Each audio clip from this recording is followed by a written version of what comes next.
Hey guys, welcome to another transfer roundup video. Today it's all about the rumours. We've got two confirmed deals to talk about towards the end of the video, but at the start here we're going to be talking about all the big rumours.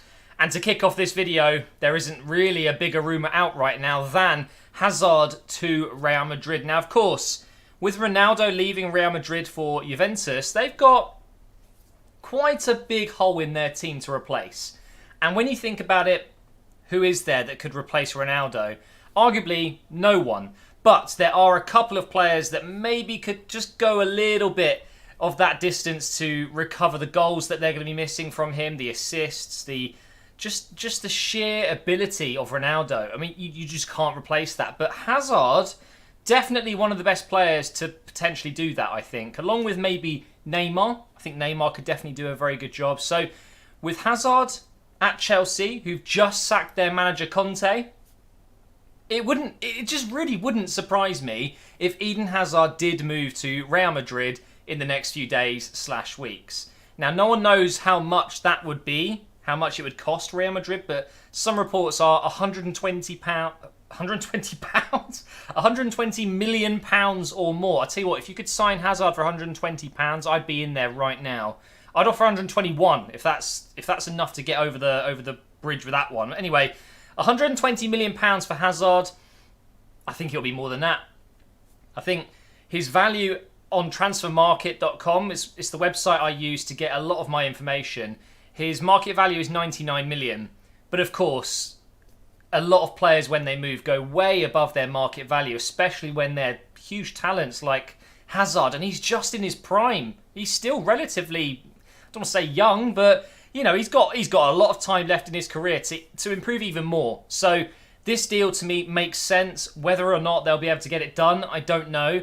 I've got a feeling that Chelsea won't sell him unless they've got an adequate replacement, which again, can you replace Hazard? I just don't think you can. But with Ronaldo leaving, they need someone to come in, a big marquee signing, and that's exactly what Eden Hazard would be. So watch out for this one. Now, moving on to the next big rumour, we have Shaqiri. He's been in the news a lot lately, linked with a lot of clubs. But today, it seems like a deal may be struck between Stoke and Liverpool. £13.5 million. There are reports that that's his release clause from the Stoke contract now that they've been relegated. I think he's worth a lot more than that. So if Liverpool get this deal done, I'll be very, very impressed. It's a great transfer. You get a lot of value for money there. Shaqiri, ex-Bayern player. He's won the Champions League, technically. He was in that squad. He's a brilliant player. I think, though, that his attitude can be a bit of an issue. I think that he is probably the best player at Stoke. Maybe just behind, or just in front Butland, sorry. I think that he's almost been acting as if he's bigger than the club, which, yeah, I don't like that. I really don't. No player is bigger than the club they play for, unless you're Ronaldo, maybe Neymar, Messi. Oh, shit, yeah. Okay, maybe I'm being proven wrong here. But anyway, Shaqiri going to Liverpool would mean he is, I wouldn't even think, a first-team player there. So it might settle him down a little bit, make him get working hard, trying to get into that first team. Because for me, with Salah, Firmino, Mane, that's the front three. I don't think Shaqiri actually gets into that team, so he won't be able to be so cocky. Interesting move, though, and just £13.5 million. That is an absolute steal. So is it going to happen? Some people think it's going to happen as close as tomorrow, and that he's having his medical today. Who knows what's actually going on behind the scenes? But Shaqiri, without doubt, will be leaving Stoke. It's just, where is he going to end up? Looks like it's going to be Liverpool. So this deal is interesting. We all know Jorginho has been linked with City for weeks. We all thought it was pretty much a done deal, that he'd end up at Man City. But no, it looks like he's going to Chelsea. Out of all the rumours I've spoken about so far, this one is the closest to being done, apparently, for £57 million. Now, why has this happened? Why has he all of a sudden gone to Chelsea instead of Man City? It doesn't make sense to me. There must be something going on in the background there. Did Man City get outbid by Chelsea? Which I very much doubt. They must have just thought, we've signed Mahrez for 60 million. Maybe we don't want to spend another 50, 55, 60 million on Jorginho. Or is it a case of Chelsea have sacked Conte, and it looks like the Napoli manager is going to go to Chelsea and bring Jorginho with him? That's, I think, what's going on here. Clearly likes him. I think maybe he snubbed City, in this case, for Chelsea to stay with someone that he knows and really likes, and he wants him to be his manager for next season as well. So I think it could be that Chelsea have managed to steal both from Napoli. But we'll soon find out. It's not 100% done yet. I don't know what to think about this one. Maguire has had a fantastic World Cup with England. He only moved to Leicester last year, and he has been linked with many big clubs. So far, it seems Man United are the most interested, so I thought I'd talk about them. I think he could easily play for any of the top clubs. He's been that good in the World Cup, and last year for Leicester, very good as well. How much would he go for, though? Some people think 50 million plus because of his performances at the World Cup, just boosting his value. He's English, he's a homegrown player. He's hot property. It's as simple as that. So it's an interesting one. Will Harry Maguire move clubs again?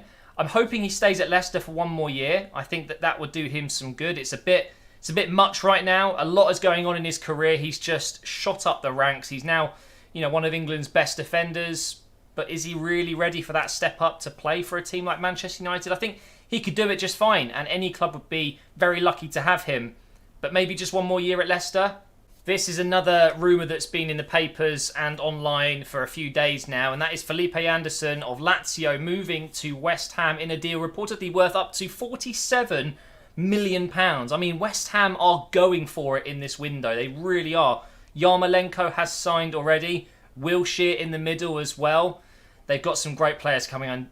Diop in defence as well, another great young player for the future. And if they can get Felipe Anderson in as well, I'll be very impressed. Very, very impressed. It could be a lot of money for them, £47 million, and that is a hell of a gamble on a player that is unproven in the Premier League, of course. He's done very well for his club, Lazio. He's done very well abroad, just doing his thing, scoring goals, getting assists. So this deal does look pretty close to happening.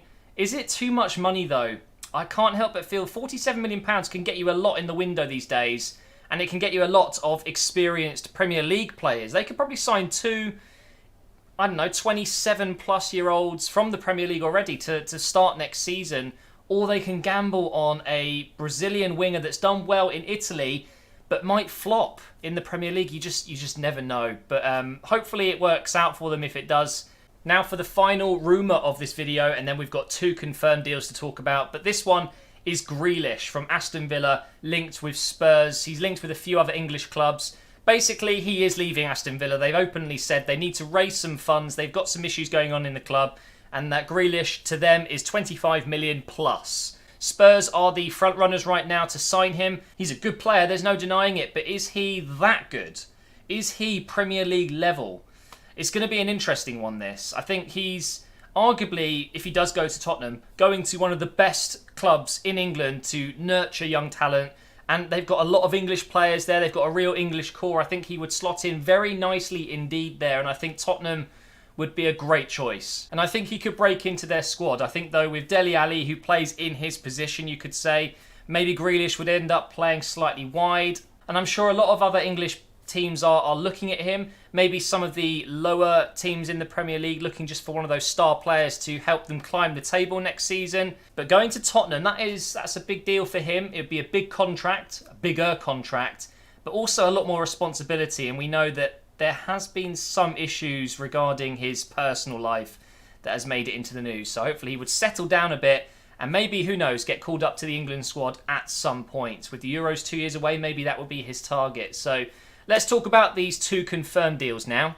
Southampton have yet again spent exactly £18 million on a new signing.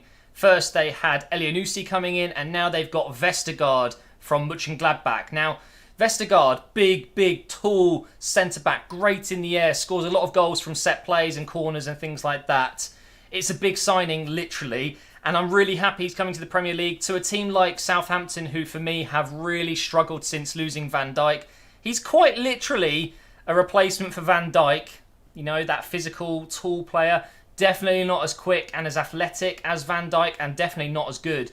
But still, this is a great signing for Southampton. £18 million, though. It's quite a lot of money, but he is a somewhat experienced player. He's done very well in the Bundesliga in his career so far, and it's going to be interesting to see how he gets on in the Premier League. And it seems Gladbach have already invested the money they've got from Vestergaard going to Southampton in a brand new striker. They've gone ahead and signed Playa, I'm not sure how you pronounce it, from Nice. They've sold now 3 main first team players. It's going to be difficult for them to recuperate before the season starts, but I'm sure they'll have players joining. But this is a guy that's been linked with, I think, Everton, Newcastle, I think West Ham were looking at him, but he's ended up going to the Bundesliga, and I think he's going to do very, very well there. He's a quick striker. He reminds me of Lacazette a lot, very similar play style, yet I think he's a bit more physical. He can hold up the ball a little bit more, and he's going to be bagging a lot of goals for Gladbach, and it's a great signing for them. Thank you for watching this transfer roundup video, guys. Hopefully you're enjoying them,